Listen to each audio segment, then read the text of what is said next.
اعوذ باللہ من الشیطان الرجیم بسم اللہ الرحمن الرحیم الحمد للہ رب العالمین الصلاۃ والسلام علی اشرف الانبیاء والمرسلین۔ اللہ کریم کی مہربانی ہے کہ اس نے ہمیں یہ سعادت بخشی کہ ہم رسول اللہ صلی اللہ علیہ وآلہ وسلم کے متعلق باتیں کریں، آپ کی زندگی سمجھنے کی کوشش کریں اور اسے اپنائیں۔ معراج النبی کے حوالے سے ہم رسول اللہ صلی اللہ علیہ وسلم کے سفر کے ساتھ 7ویں آسمان تک پہنچے تھے، جہاں ابراہیم علیہ السلام سے آپ کی ملاقات ہوئی تو ہم نے ابراہیم علیہ السلام کی زندگی جاننے کی کوشش کی۔ ابراہیم علیہ السلام اللہ کے حکم پر اپنے بیٹے کو قربان کرنے کے لیے لے جا رہے ہیں، تو ابلیس نے سوچا اس سے اعلیٰ موقع نہیں آئے گا کہ میں اللہ کے اس نیک بندے جناب ابراہیم کو بہکاؤں، ان کو گمراہ کرنے کی کوشش کروں، ان کو اللہ کے حکم ماننے سے روکوں۔ اس نے آ کے ابراہیم علیہ السلام کے سامنے ہمدرد بن کے انسانی جسم میں آ کے یہ کہا، ابراہیم یہ تو خواب تھا، اللہ کا حکم تو نہیں تھا۔ خواب تو آتے رہتے ہیں، خواب تو انسان آسمانوں پہ اڑتا ہے، خواب میں تو انسان بہت کچھ کرتا ہے، بٹ وہ خواب ہوتا ہے، حکم نہیں ہوتا۔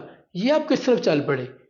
بیٹا قربان کرنے جا رہے ہیں، وہ بیٹا جو نہایت خوبصورت ہے، نہایت فرما بردار ہے، جو جسے دیکھتے ہی پیار اور دل کھنچتا ہے، آپ اسے قربان کرنے جا رہے ہیں۔ آپ نے آپ کی اولاد، ایک ہی تو آپ کی اولاد ہے، ایک ہی تو آپ کا بیٹا ہے، وہ بھی بڑھاپے میں ملا، اگر آپ اسے قربان کر دیں گے تو اگلی زندگی کیسے گزاریں گے؟ ایسا نہ کریں، یہ قطعاً حکم نہیں ہے، یہ صرف خواب ہے، اس کو جھٹک دیں۔ اللہ کے برگزیدہ بندے جن کے متعلق اللہ کریم فرماتا ہے کہ میں نے ابراہیم کو بہت سی باتوں میں آزمایا اور وہ ان پر پورا اترے، تو میں نے ابراہیم کو امام الناس بنا دیا، انسانوں کا امام بنا دیا۔ پھر اللہ کریم یہ بھی فرماتا ہے کہ وہ آخرت میں بھی نیک لوگوں میں سے ہوں گے، یعنی انہوں نے اللہ کریم کو اتنا راضی کر لیا کہ دنیا میں بھی اللہ نے ان کو انسانوں کا امام بنا لیا اور آخرت میں بھی اللہ نے ان کو عزت اور مقام دیا، عہدہ دیا۔ امام الناس کا کمال یہ ہے کہ تمام الہامی دین جو ابراہیم علیہ السلام کے بعد آئے، یہودیت، مسیحیت اور اسلام، وہ ابراہیم علیہ السلام کو ایک جیسا درجہ دیتے ہیں، ایک جیسی عزت، ایک جیسا مقام، ایک جیسا محترم سمجھتے ہیں، اور ان تمام ادیان کو دین ابراہیمی کہا جاتا ہے، دین حنیف کہا جاتا ہے ابراہیم علیہ السلام کے حوالے سے۔ تو ابراہیم علیہ السلام نے ایک پتھر اٹھائے، کنکری اٹھائی اور اس کو ابلیس کو ماری اور کہا دفع ہو جاؤ یہاں سے، چونکہ ان کو پتا تھا کہ یہ ابلیس ہے جو بہکا رہا ہے۔ اب ابلیس نے یہاں سے ناکامی کے بعد اسماعیل علیہ السلام پہ ہوگا، بچہ ہے، اس کو کیا پتا، اس کو بہکانا تو بہت ہی آسان ہوگا۔ ابراہیم تو اللہ کے برگزیدہ بندے، ساری زندگی گزر گئی، 99 ایئرز ایج ہے، ساری گرمی سردی زندگی کی دیکھ لی، جہاں دیدہ آدمی ہیں، بہت سمجھدار ہیں۔ اسماعیل سے کیا کہا، بیٹا یہ تمہاری عمر ہے اپنی جان قربان کرنے کی؟ کبھی کوئی خواب سن کر بھی اپنی جان قربان کرنے پہ تیار ہو جاتا ہے؟ ابھی تو تمہاری ساری زندگی پڑی ہے، ابھی تو تم نے زندگی انجوائے ہی نہیں کی، ابھی تو تم ایک بچے ہو، بھاگ جاؤ، اپنی زندگی بچا لو۔ ماں باپ زیادہ عرصہ ناراض نہیں رہا کرتے، اب تم یہاں سے چلے جاؤ گے، جان بچ جائے گی، کچھ دن ناراض رہیں گے، واپس آؤ گے، بیٹے سے محبت ان کے دل میں موجود ہوگی جو ان کو تمہاری طرف کھینچے گی، ساری ناراضگی دور ہو جائے گی، تم زندہ بھی رہو گے اور انجوائے بھی کرو گے زندگی بھی، اور ماں باپ بھی مل جائیں گے۔ اب اسماعیل علیہ السلام جو اپنے والد کا خواب سن کے قرآن کی زبان میں یہ کہتے ہیں کہ ابا جان آپ کو جو حکم دیا گیا ہے آپ وہ پورا کیجئے، آپ مجھے صبر کرنے والوں میں سے پائیں گے۔ اللہ کریم نے اسماعیل علیہ السلام کو بھی شیطان کے، ابلیس کے بہکاوے سے بچا لیا۔ اسماعیل علیہ السلام نے بھی ایک کنکر اٹھایا اور ابلیس کو مارا۔ اب ابلیس کو نظر آیا کہ جناب سیدہ ہاجرہ سلام اللہ علیہا پیچھے پیچھے بھاگ رہی ہیں ان دونوں کے، اور ننگے پاؤں بھاگ رہی ہیں۔ ماں میں بچے کے لیے کتنا جذبہ ہوتا ہے یہ بتایا نہیں جا سکتا۔ اللہ نے اپنے پیار کو، اپنی محبت کو ماں کی نسبت سے بتایا ہے۔ سرکار ختمی مرتبہ صلی اللہ علیہ وآلہ وسلم اپنے ساتھیوں کے ساتھ، صحابہ کے ساتھ کہیں جا رہے تھے تو دیکھا ایک بچہ آگ کے شعلے کو پکڑنے کے لیے جا رہا ہے، تو ماں بھاگی اور اسے بچا لیا۔ تو سرکار ختمی مرتبہ صلی اللہ علیہ وآلہ وسلم نے فرمایا، یہ دیکھو، یہ ماں نہیں چاہتی کہ اس کا بچہ آگ میں جلے یا آگ میں اس کو نقصان پہنچائے، تو اس کائنات کا مالک کیسے چاہتا ہے کہ اس کے بندے آگ میں جائیں؟ تو سرکار نے ماں کی محبت سے اللہ کی محبت کو تمثیل بنا کر بتایا کہ ماں اتنا پیار کرتی ہے تو اس کائنات کا مالک، جس نے پیدا کیا ہے، جس نے تخلیق کیا ہے، جو اس سب کا خالق اور مالک ہے، وہ کیوں چاہے گا کہ میرے بندے آگ میں جلیں؟ تو سیدہ ہاجرہ سب سے سافٹ ٹارگٹ لگی ابلیس کو۔ اس نے کہا، اماں جان، یہ آپ کا بیٹا، آپ کے میاں کو تو بیٹے سے محبت ہی نہیں ہے، نہ آپ کی فکر ہے۔ آپ کو یاد ہے 13 سال پہلے جب بچہ بڑا چھوٹا سا تھا، نہ یہاں پہ پانی تھا، نہ کھیتی باڑی تھی، نہ درخت تھے، نہ کچھ اور تھا، یہ آپ کو یہاں چھوڑ کے اکیلے واپس چلے گئے تھے، اور اب جب کہ بچہ آپ کی آنکھوں کے سامنے بھاگتا اور دوڑتا ہے، بڑا خوبصورت ہے، آپ سے پیار لیتا ہے، آپ کے بڑھاپے کا سہارا ہے، آپ کی زندگی اس کے ارد گرد گھومتی ہے، اب پھر اسے قربان کرنے لے چلا ہے۔ ابھی بھی وقت ہے، بچا لے، ورنہ آپ کیا کریں گی اس کے بعد؟ اگر بیٹا قربان ہو گیا تو آپ کی زندگی تو گئی۔ سیدہ ہاجرہ کسی سے کم تھی جو ابلیس کے بہکاوے میں آتی؟ وہ ایک نبی کی بیوی، اپنا ابو الانبیاء کی بیوی، خلیل اللہ کی بیوی، اور اللہ کے نبی کی، آنے والے وقت کے نبی کی ماں، جناب اسماعیل کی ماں، آپ نے کنکری اٹھائی اور اسے ماری۔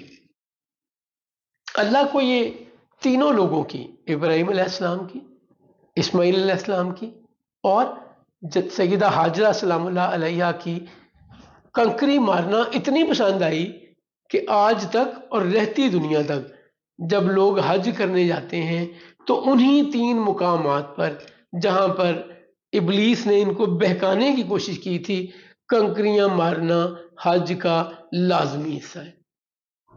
اگر کنکریاں نہ ماری جائیں تو ہم ارکان پورے نہیں کرتے حج کے۔ اللہ کو اپنے یقین والے، ایمان والے بندوں سے پیار ہی بہت ہے۔ اب جناب ابراہیم علیہ السلام نے چھری چلائی، مینڈا آ گیا، جناب اسماعیل بچ گئے، آنکھیں کھولی تو اسماعیل کھڑے ہیں اور مینڈا قربان ہوا ہے۔ اور اللہ کریم کیا فرماتا ہے، ابراہیم تم نے اپنا خواب سچا کر دکھایا، یقیناً یہ بہت بڑی آزمائش تھی۔ یہ کون کہہ رہے ہیں؟ اللہ کریم۔ اللہ کریم کہہ رہے ہیں کہ یہ بہت بڑی آزمائش تھی۔ جس کو اللہ بہت بڑی آزمائش کہہ رہا ہے وہ کتنی بڑی آزمائش ہوئے گی، میں آپ شاید اندازہ بھی نہیں کر سکتے۔ اللہ کریم نے فرمایا کہ ہم نے اسماعیل کی قربانی کا فدیہ کو فدیہ سے بدل دیا۔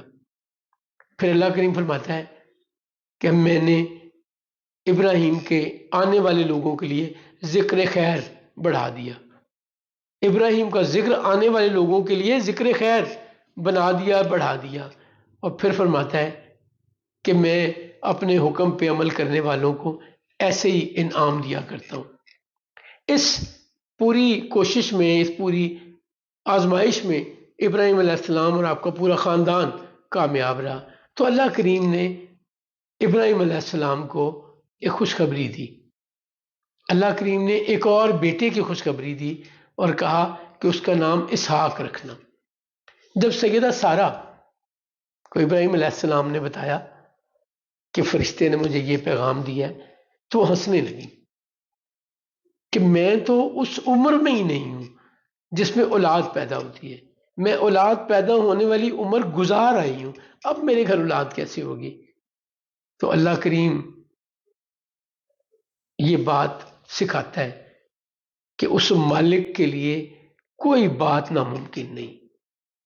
جو خالق، جو کائنات کا رب ایک عورت، ایک ماں سے بیٹا پیدا کر سکتا ہے بغیر باپ کے، جناب عیسیٰ ابن مریم علیہ السلام کی صورت میں، اس کے لیے کسی کو بڑھاپے میں اولاد دینا کوئی مشکل ہے؟ یہ معجزہ کرنا میرے مالک کے لیے کوئی معنی رکھتا ہے؟ اللہ کریم نے اس آزمائش میں کامیاب گزرنے پر ابراہیم علیہ السلام کو ایک اور بیٹا دیا جن کا نام اسحاق اللہ کریم نے تجویز بھی کیا اور اسحاق رکھا گیا۔ اسحاق علیہ السلام کے ہاں اولاد میں یعقوب علیہ السلام پیدا ہوئے جو اللہ کے نبی، یعقوب علیہ السلام کی اولاد میں یوسف علیہ السلام پیدا ہوئے اللہ کے نبی۔ نبی کریم صلی اللہ علیہ وآلہ وسلم سے پوچھا گیا کہ سب سے معزز کون ہے؟ تو رسول اللہ صلی اللہ علیہ وآلہ وسلم نے فرمایا یوسف بن یعقوب بن اسحاق بن ابراہیم۔ آپ نے فرمایا کریم بن کریم بن کریم بن کریم، کریم کا بیٹا، کریم کے والد، کریم کے دادا، کریم پر دادا۔ اللہ کریم نے اس کائنات میں، اس دنیا میں جتنے انبیاء بھیجے، کہیں 4 نسلوں میں کسی کو نبی مسلسل نہیں بنایا۔ یوسف علیہ السلام، ان کے والد یعقوب علیہ السلام، ان کے والد اسحاق علیہ السلام اور ان کے والد ابراہیم علیہ السلام اللہ نے نبی بنائے۔ اسحاق علیہ السلام کی اولاد یعقوب علیہ السلام، یعقوب علیہ السلام کا لقب تھا اسرائیل، اسرائیل کے معنی ہے اللہ کا بندہ، جس طرح اسماعیل کے معنی ہے نا اللہ نے سن لی، اسرائیل کا معنی ہے اللہ کا بندہ، دونوں سریانی زبان کے لفظ ہیں۔ اسرائیل یعقوب علیہ السلام کا لقب، تو آپ کی اولاد بنی اسرائیل کہلائی، اور بنی اسماعیل، اسماعیل علیہ السلام کی اولاد بنی اسماعیل کہلائی۔ اللہ کریم نے ان تمام چیزوں کی انعام ابراہیم علیہ السلام کو امام الناس بنانے کی صورت میں کیا۔ یہ وہ مشکلات ہے، کہیں آگ میں پھینکا جا رہا ہے، کہیں بیٹے اور بیوی کو بے آب و گیا وادی میں چھوڑنے کا حکم دیا جا رہا ہے، کہیں نہایت خوبصورت اکلوتا بیٹا، بڑھاپے کی اولاد، جب آپ کو یہ بھی امید نہیں ہوتی کہ دوبارہ میرے گھر اولاد ہو سکتی ہے یا نہیں، اس کو قربان کرنے کا حکم دیا۔ وہ اللہ کے حکم پر اتنی ہی یقین، اطمینان اور فرما برداری کے ساتھ حکم مانتے ہوئے اللہ کا حکم پورا کرتے ہیں، تو اللہ اسی انسان کو خلیل اللہ کہتا ہے، اسی انسان کو ابو الانبیاء کہا جاتا ہے۔ اللہ نے تمام نبی ابراہیم علیہ السلام کی، آپ کے بعد تمام نبی ابراہیم علیہ السلام کی اولاد میں بھیجے اور آپ کو امام الناس کہا۔ اللہ کریم ہمیں انبیاء اور خاتم الانبیاء صلی اللہ علیہ وآلہ وسلم کی زندگیوں پر عمل کرنے کی توفیق عطا فرمائے، ہمیں سمجھنے کی توفیق عطا فرمائے اور اپنانے کی توفیق عطا فرمائے۔ جزاک اللہ۔